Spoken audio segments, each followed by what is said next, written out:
Hello dear students, welcome in ASC starter. मैंने आपको बहुत सारी वीडियोस प्रोवाइड की है। अब इस वीडियो में हम बात करने जा रहे हैं इंग्लिश की क्लास 8th की। ठीक है, तो आपका पेपर का पैटर्न कैसा रहेगा, कैसा पेपर आपका आएगा, आप इस पेपर को देख के आइडिया ले सकते हो। ठीक है, ऐसा ही पेपर रहेगा आपका। लेकिन मैं आपको बता दूं, क्वेश्चन सेम नहीं आते, वो हमेशा अलग आते हैं। आप इसको प्रैक्टिस के लिए यूज कर सकते हैं। ये लास्ट ईयर का पेपर है। ठीक है, तो आप इसे देख सकते हैं, अच्छे से यूज कर सकते हैं। और एक बात और, अगर आपको कोई पेपर ढूंढना है ना, तो आप क्लास 8 लिखो, इंग्लिश लिखो, फिर चैनल का नाम लिख दो, आपको वीडियो मिल जाएगी। ज़्यादा डिटेल लिखोगे ना, इवनिंग, लास्ट ईयर, तो हो सकता है आपको ढूंढने में ज़्यादा प्रॉब्लम हो। ठीक है, तो आप जैसे आया तो उसका नीचे नीचे करके थोड़ा स्क्रॉल करके देख लिया। तो देखो, पहला क्वेश्चन आपका सेक्शन ए में रीडिंग स्किल के रिगार्डिंग रहेगा, 16 मार्क्स का है। तो आप देखो, 16 मार्क्स तो ऐसे ही अपने पक्के कर लेना है। आपको पैसे को पढ़ना है, फिर इसके आंसर देने हैं। जैसे हम पूछा है, why did the king look around for the hermit. ठीक है, ये कह रहा है जो किंग है ना, वो जो है look around for the hermit, मतलब ये जो किंग है ना, वो हर्मिट के इधर उधर क्यों गेड़े लगा रहा था, क्यों घूम रहा था। तो इसको आंसर आपको पढ़ के पता लगाना है। तो आप ये मिलती लाइन ढूंढो कहाँ है। देखो, इस वीडियो की खास बात ये रहेगी, जो ऑफिशियल आंसर की है वो भी हमारे पास में है, तो वो भी आपसे शेयर कर दूंगा। आप यहाँ पर आराम से नोट कर पाएंगे। ठीक है, तो पहले एक आधा मैं डिस्कस कर दूं, मैं सारा सारा समझा नहीं रहा हूँ, एक गाइडेंस देने के लिए वीडियो बना रहा हूँ आपको। ठीक है, ठीक है ना। अब देखो फटाफट, यहाँ पर ये ढूंढो, कैसे ढूंढोगे आप। यहाँ ढूंढो, king look around for the hermit, ढूंढो कहाँ लिखा है। देखो, leaving the wanted man, the king went out of the hut and looked around for the hermit, लिखा आगे ना। अब उसके आसपास जा रहा है कि वो वांटेड मैन को छोड़ दिया उसने, झोपड़ी से बाहर निकल गया। Before going away he wished once more to get answer to his question, ये आ गया आंसर, कि वो अपने क्वेश्चन का आंसर जानना चाहता था, इसलिए वो उसे ढूंढ रहा था। ठीक है, जैसे लुकिंग फॉर का मतलब, ये लुक फॉर मतलब ढूंढना भी होता है, आपको पता होना चाहिए। तो यहाँ पर क्या है, to get answer to his question. ठीक है, तो देखो ये आपको यहाँ मिलेगा ही नहीं शुरू में, तो आप समझ जाओगे। आराम से तसल्ली से आंसर ढूंढना। ठीक है, देखो 100% वैसा तो नहीं लिखा नहीं। ठीक है, to get answer to his question, ये लिखा to get answer to his question. ठीक है, यहाँ पर 100% मिल गया, लेकिन कई बार नहीं मिलता। ठीक है, तो आपको थोड़ा उसको मीनिंग को पता लगाने की कोशिश करनी है, पर बिल्कुल से मिल गया तो फायदा हो गया। ठीक है ना। तो अब मैंने एक पढ़ा, खाली आइडिया देने के लिए पढ़ा। आप इसको खुद करो। ये देखो, ये क्वेश्चन है, इसको पढ़ो, अच्छे से पढ़ो। देखो, इस पर टिक लगे गलत हो सकते हैं, मैं भी आपको आंसर की दिखाता हूँ। ठीक है, ये आप इसे अच्छे से देखो। फिर उसके बाद आप या तो वीडियो को पीछे करके, ठीक है, या इस तरीके से आप यहाँ पे पढ़ के ढूंढो कि कौन कौन सा आंसर, एक एक करो। और फिर उसके बाद में अपने आंसर ये देख लो कि भाई ये आंसर थे। ये मैंने आंसर की वीडियो डाल रखी है। ठीक है, तो आप भी आंसर की लिख के क्लास 8 लिखो। ठीक है, एमी शिफ्ट लिख के ऐसे स्टार्टर लिख दो, तो आपको आराम से मिल जाएगी। ठीक है ना, ये देख लो आप।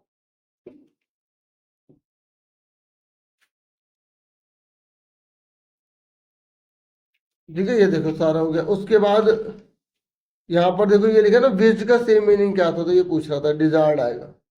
ठीक है, तो इसमें टिक कर लेता है, इसको मत ध्यान देना। फिर दोबारा एक पैसेज आएगी, फिर आपको इस पैसेज को पढ़कर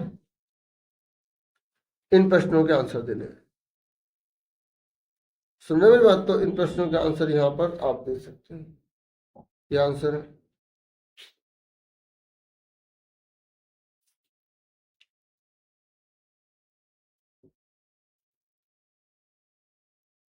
ठीक है, तो अच्छे से आप पैसेज को एक एक पढ़ना, और फिर ये सारे आंसर अपने मैच करना, देखना आपके आंसर कितने सही निकलते हैं। ठीक है, ठीक है, तो ये मैंने आपको पूरी पैसेज दिखा दी।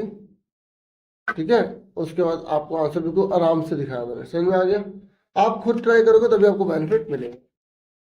ठीक है, उसके बाद सेक्शन बी है, ये राइटिंग स्किल है, 12 मार्क्स की है। तो आप देखिए, थर्ड नंबर क्वेश्चन पर क्या आया है। यहाँ पर बोला गया एनालिटिकल आपको पैराग्राफ लिखना है, ये देखो नीचे लिखा हुआ है। और आपको सबसे पहले इसका टाइटल देना पड़ेगा कि ये पूरा का पूरा जो यहाँ पाई चार्ट बना हुआ है ना, किसके ऊपर है। और आपको ज्यादा ज्यादा सारा इसमें बता ही रखा है। ठीक है, ये देखो, तो सबसे पहले पता होगा कि टॉपिक किसके ऊपर है, पढ़ लो। ये कह रहा है, ये जो पाई चार्ट है ना, जो नीचे दे रखा है, ये कंज्यूमर जो है ना दिल्ली के, वो कहाँ कहाँ खाने पर और पीने पर खर्च करते हैं। ठीक है, उनका कहाँ का खर्चा है ना, उसके बारे में बता रखा है। देखो, फूड एंड वेजिटेबल पे कितना खर्च करते हैं, ब्रेड राइस पर, पोटैटो पे कितना खर्च करते हैं, मिल्क पर, और डायरेक्ट फूड पर कितना खर्च करते हैं, फूड एंड ड्रिंक पर, और बाकी बहुत कुछ यहाँ दे रखा है। ठीक है, आप इसको अच्छे से देख सकते हैं ना। उसके बाद देखो उसके बाद क्या कह रहा है, उसके कह रहा है कि आपको एनालिटिकल पैराग्राफ लिखना है 60 से 80 वर्ड में, डिस्कस करना है। ठीक है, preference of the consumer in Delhi, कि दिल्ली के लोग ज्यादातर किसको अहमियत देते हैं, अलग अलग फूड टाइप के अकॉर्डिंग बताना है। तो consider factors that might influence these preferences such as interest, age and group. और आपको इसमें ये भी बता देना कि भाई आखिर अलग अलग खाना लोग क्यों पसंद करते हैं, जैसे एज के हिसाब से खाना खाते हैं बच्चे, बड़े बूढ़े, है ना, या प्रेफरेंस किसको देते हैं, इंटरेस्ट किस में है, उसके हिसाब से बताना है। तो ये आपको मैं बता दूं कि एनालिटिकल पैराग्राफ आप लिखोगे, एनालिटिकल पैराग्राफ एएससी स्टार्टर, तो आपको एक वीडियो मिल जाएगी, उसमें आपको काफी हिंट मिल जाएगी वो कि कैसे लिखना चाहिए। ठीक है, बाकी मैं आपको इसमें भी बता देता हूँ आप क्या करेंगे। देखो आंसर की में आंसर नहीं लिखा होता, बस ये लिखा कंटेंट के 3 मार्क्स हैं, और बच्चे ने जो कोहेरेंस, फ्लुएंसी, एक्यूरेसी यूज करी उससे 2 मार्क्स दे दो, और बच्चे ने अगर सारी बातें एक कतार से लिखी है, ऑर्गेनाइज करके लिखी है, तो उसका 1 मार्क्स दे दो, पूरे 6 मार्क्स बच्चे को मिल जाएंगे। तो आपको मैं बता दूं, सबसे पहले आप टाइटल इसका लिखना चाहो तो लिख सकते हो। ठीक है, तो क्या लिख सकते हो, consumer in Delhi for different food type. ठीक है, अगर आपको कुछ समझ नहीं आ रहा तो ये आप सिंपल लिख सकते हो। ठीक है, नहीं तो preference in food and drinks, इस तरह भी लिख सकते हो। फिर उसके बाद आपको सबसे पहले तो ये बताना पड़ेगा कि ये है क्या। आप बोलोगे the given pie chart shows how the consumer in Delhi. देखो यहाँ पे 2-3 वर्ड हटाने, बाकी पूरा यहाँ तक लिख दो। जैसे किसी को समझ नहीं आ रहा कि क्या लिखूं, जिसको इंग्लिश बनानी नहीं आ रही वो यहाँ तक लिख देगा। फिर उसके बाद लिख दो कि ये लोग इतना परसेंट, ये यही चीज लिख दो, ये इतना परसेंट है, इतना परसेंट है, लोग ये ज्यादा पसंद करते हैं, कम पसंद करते हैं, ये थोड़ा थोड़ा अपनी लैंग्वेज बना बना के लिखते चले जाओ। ठीक है, इस तरीके से। फिर बोला ये एज, फिर यहीं से देख के लिख दो ये एज हो गई या इंटरेस्ट हो गया, ग्रुप हो गया, उसके ऊपर डिपेंड करता है, बस हो जाएगा आपका। ठीक है ना लिखने से लिखना चाहिए, जिसकी थोड़ी इंग्लिश वीक है ना उसके रिगार्डिंग में मैं बता रहा हूँ। अगर ये नहीं करना एनालिटिकल पैराग्राफ, देखो एनालिटिकल पैराग्राफ कोई भी आ सकता है, उसकी कोई लिमिट नहीं है कि किस टॉपिक पर देंगे। हाँ, और वाला क्वेश्चन आपको कोर्स में सिलेबस में बता रखा है कि आपको कौन से में पैराग्राफ दिया जाएगा। ये है एनिमल्स आर आवर फ्रेंड्स, तो मैंने इसकी शॉर्ट वीडियो में डाल रखी है, आप एनिमल्स लिख के क्लास 8 लिख के एएससी स्टार्टर लिखोगे, वीडियो सर्च कर लेना। अच्छा, उसके बाद अगर आप ये नहीं कर सकते तो ये कर सकते, ये नहीं कर सकते ये कर सकते। उसके अलावा चौथे क्वेश्चन नंबर पे आपको लेटर आ रहा है एग्जाम में, ये कह रहा है कि आप अपने फ्रेंड को बताओ कि आपने किस तरीके से आर्थर डे सेलिब्रेट किया। ठीक है, और देखो इनके आंसर वगैरह नहीं होंगे इसमें भी। ठीक है, आंसर की में नहीं होते इसके आंसर। ठीक है, इसमें बस बताया होता है कि किस किस चीज के कितने कितने मार्क्स के मिलते हैं, ये पैसेज वगैरह थी, है ना। फिर उसके बाद ये कह रहा है अगर ये नहीं करना तो आप स्टोरी कर सकते हो। तो आपको मैं बता दूं स्टोरी की बहुत सारी वीडियो बना रखी है, आप स्टोरी लिखो, एएससी स्टार्टर लिखो, आपको बहुत सारी वीडियो मिलेंगी, उससे आपको बहुत ज़्यादा सीखने को मिलेगा। ठीक है, स्टोरी राइटिंग देखो आपको यहाँ पे हिंट दे रखी है। ठीक है, आपको इसको हिंट को यूज करके जो है पूरी कहानी बनानी है। ठीक है, आप स्टोरी राइटिंग की वीडियो देखोगे ना आपको फायदा होगा। अब मैं ग्रामर यहाँ पे आपको समझा रहा हूँ। देखो यहाँ पे मैं आपको बता रहा था ना, लेटर वगैरह दिए नहीं होगा, और बता रहा किस किस के कितने मार्क्स है, ऐसे स्टोरी राइटिंग के भी। ठीक है, लेटर स्टोरी राइटिंग में से एक चीज आएगी, आपको देखना है क्या करना है। अब हम कर लेते हैं ग्रामर। देखो रूल्स के साथ समझाऊंगा, आपको बहुत वैल्यू मतलब पता लग जाएगी क्या है रूल्स की। देखो my sister loves to swim, मेरी जो बहन है वो पसंद करती है तैरना। अब देखो यहाँ पर जो है ना सिंगुलर है, और जब सिंगुलर होता है तो सिंगुलर वर्ब आती है।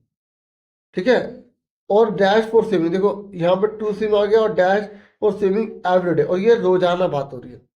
जब सिंगुलर सब्जेक्ट होता है तो सिंगुलर वर्ब आती है, और यहाँ पर हिंट भी है। देखो सिंगुलर वर्ब यहाँ पर है तो यहाँ पर भी सिंगुलर आएगी, क्योंकि एंड लिखा, दोनों की वैल्यू इक्वल होती है, यहाँ पर गोस आ जाएगा। ठीक है, क्योंकि गो की फर्स्ट फॉर्म गोई होती है, और सिंगुलर बनाने के लिए एस या एस लगाना पड़ता है, इसलिए गोस आ जाएगा। ठीक है, नेक्स्ट पे आ जाओ। यहाँ पर सुनैना है और डैश लिखा है क्रिकेट है और यस्टरडे। जब यस्टरडे लिखा आ जाए, जब भी यस्टरडे लिखा आ जाए, ठीक है, तो हम क्या करते हैं वर्ब की सेकंड फॉर्म लगा देते हैं, हाँ या ना। पर यहाँ पर वो केस नहीं है, और देखो इन्होंने सेकंड फॉर्म लगाई भी नहीं दी, यहाँ पर दी भी नहीं, क्योंकि इन्हें पता है कि ये आएगा नहीं और बच्चे गलत कर देंगे, क्योंकि फिर वो उसके सही होने के चांस ज्यादा हो जाते हैं। ठीक है ना, तो Sunaina dash cricket yesterday, her mother was cheering for her. तो यहाँ पर ये सेंस बन रहा है कि जब वो खेल रही थी तो उसकी माँ चीयर कर दी, ये बेटा ये तुम कर सकते हो, तुम कर सकती हो। तो इसलिए यहाँ पर हमें कंटिन्यूस यूज करना पड़ेगा। तो यहाँ पर वास प्ले करेगा। बाकी इन्होंने एक चीज यहाँ कमी छोड़ दी है, वैल लगाना चाहिए था, कोई बात नहीं। फिर जैस्मिन डैश और इंग्लिश होमवर्क येट, जब येट लिखा आ जाए तो आपको कंप्लीशन की तरफ जाना है कि वो काम कंप्लीट हो गया या कंप्लीट नहीं हुआ, चुका लिया दिया में आएगा। She is not feeling well, ये कह रहा है कि जैस्मिन ने जो है ना अपना काम पूरा नहीं किया है, और हालांकि वह, क्योंकि यह हालांकि she is not feeling well, तो यहाँ पर क्या आएगा, Jasmine has not completed her English homework yet, she is not feeling well. देखो मतलब ये कह रहा है कि उसने ना अपना काम पूरा नहीं किया है, और यही रीजन है कि वो अच्छा महसूस नहीं कर रहा। तो यहाँ पर मैंने आपको बताया ना, ये कंप्लीशन या नॉट कंप्लीशन की तरफ इशारा करता है, यहाँ पर ए आंसर है। फिर कह रहा है could you please dash the spoon. देखो जब कुड आ जाए, जब मोडाल्स आ जाए, तो हमेशा वर्ब की फर्स्ट फॉर्म लगाएंगे। यहाँ पर कुड पहले से मोडाल्स लिखा है तो दोबारा मोडाल्स तो आएगा नहीं, ये गलत हो गया।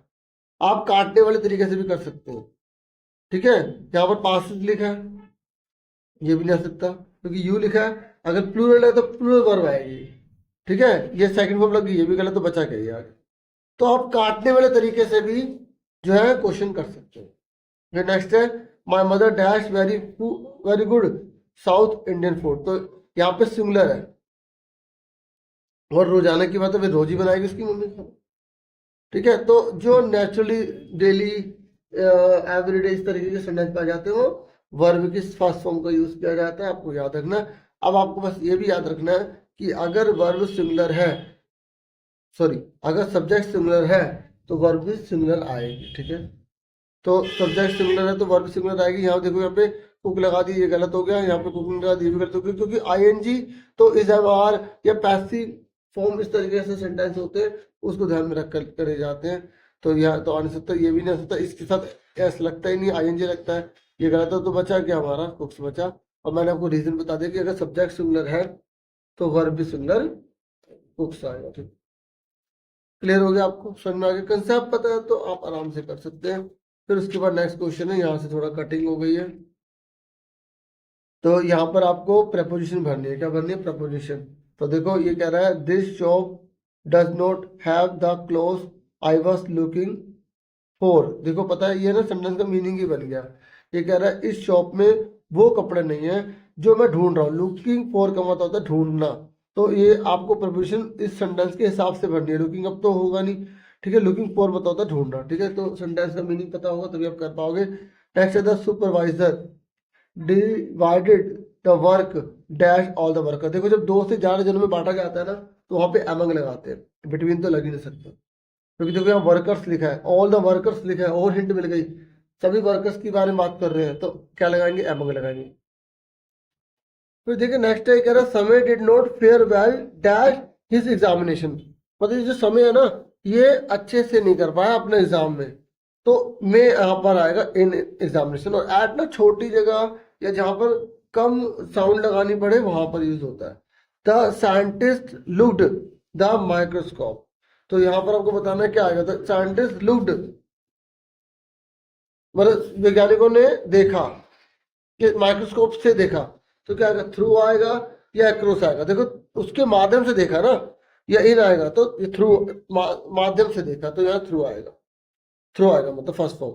There is a supermarket dash the lane. तो ये कह रहा सुपर मार्केट थी लेन में। तो अब देखो एक बात सुनो, यहाँ पर जैसे दो गलियों के बीच की बात बोल रहा होता है तो हम यहाँ पे बिटवीन लगा देते हैं। लेकिन जैसे लेन पार करके, गलियां पार करके जो है ना सुपर मार्केट है, तो वहां पे एक्रॉस लगाएंगे, तो यहाँ पे एक्रॉस आंसर लगेगा, ठीक है। और ना ये जो आंसर की है आप इसको भी देख सकते हो, ठीक है। यहाँ पर जो सारे आंसर थे, क्या क्या आंसर आएंगे, एक मिनट, ये तो जो जो थे आप एक बार इसे देख लो, मैं इसे बड़ा कर देता हूँ, ठीक है। और जिन्होंने अपने आप किया वो भी अपना आंसर मैच कर सकते हैं। मैंने आगे वैसे समझा दिया, लेकिन एक बार आंसर किया तो उसको कुछ बेनिफिट तो मिलना चाहिए आपको भी, ठीक है। तो उसके बाद हम आगे की अब ग्रामर करेंगे, आगे की ग्रामर देख लो।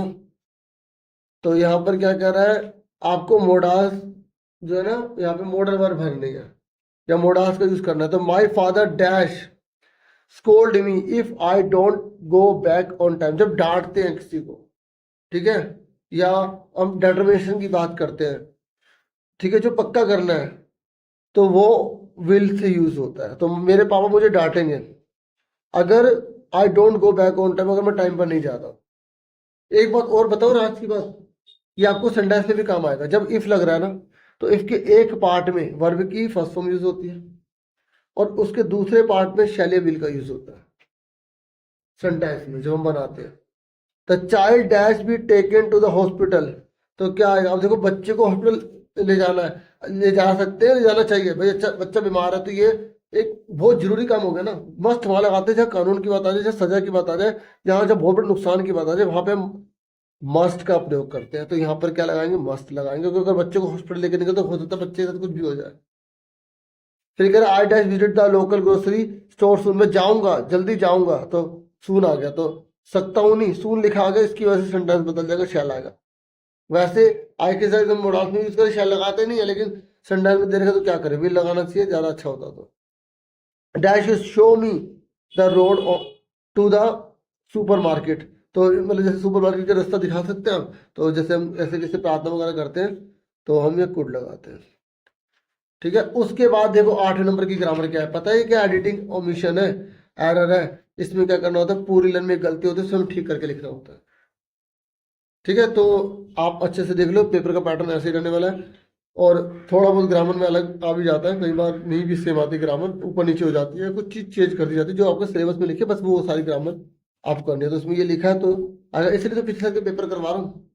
अब देखो, all types of industries requires electricity to function.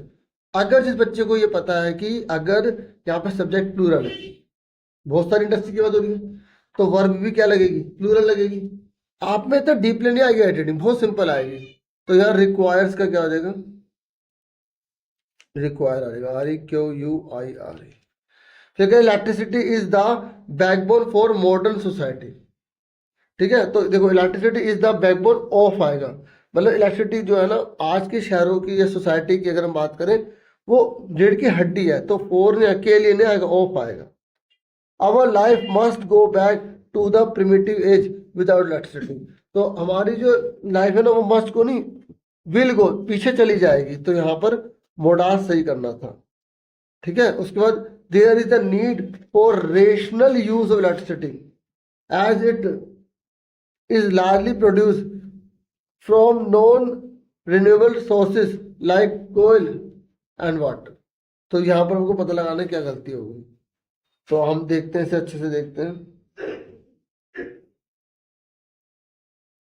There is the need for rational use, देखो द तब लगाते हैं जब कोई पार्टिकुलर चीज होती है, जब हम एम्फासिस करते हैं किसी चीज पर, तो यहाँ पर बिल्कुल कोई ज़्यादा इंस्टेड नीड सिंपल के लिए यूज किया गया, तो दा को हटा के ए लगा देंगे, बाकी तो सारा सही लिखा हुआ, ठीक है। इस तरीके से आपको ना एडिटिंग करनी होती है, और अगर आपको पूरा स्कोर करना है सही से, तो आप एडिटिंग करेंगे। अब इसमें एक बार हम आंसर वगैरह देख लेते हैं।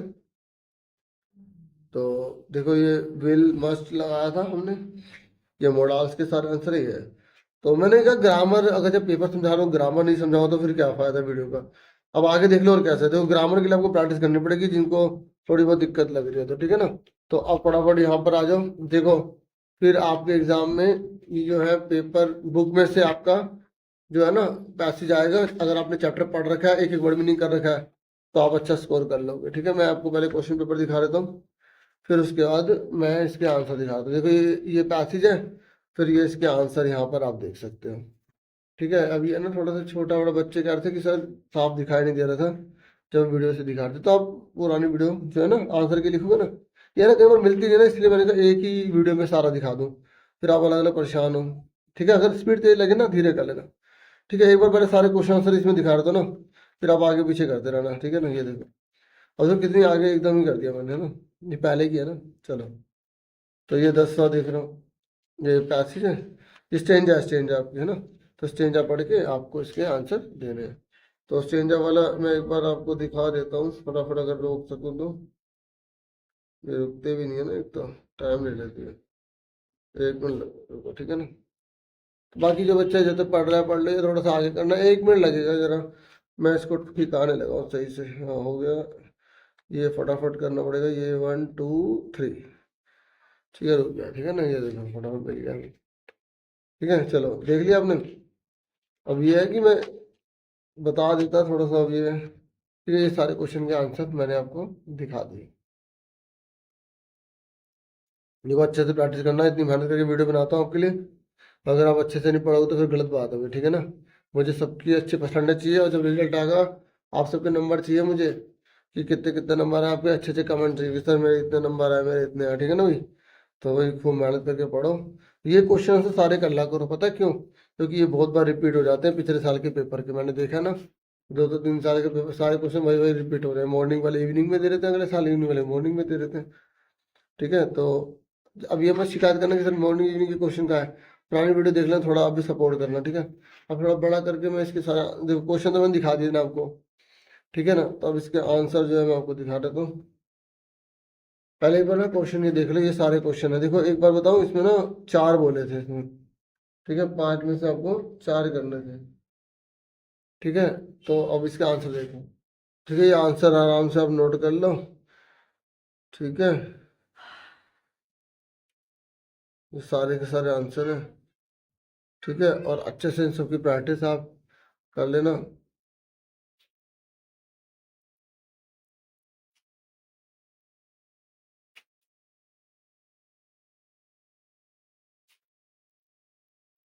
ठीक है। ये देखो, ये 10वीं के हो गए, ठीक है, जिनको दिख गया ठीक है, नहीं थोड़ा बड़ा करके दिखा रहा हूँ ताकि बच्चे शिकायत ना करें, ठीक है ना। तो ये आप देख लो सारे। तो आपसे फिर मिलेंगे नेक्स्ट वीडियो में, वीडियो को लाइक, चैनल को सब्सक्राइब करना बिल्कुल मत भूलेगा। Thank you for watching and listening carefully, take care.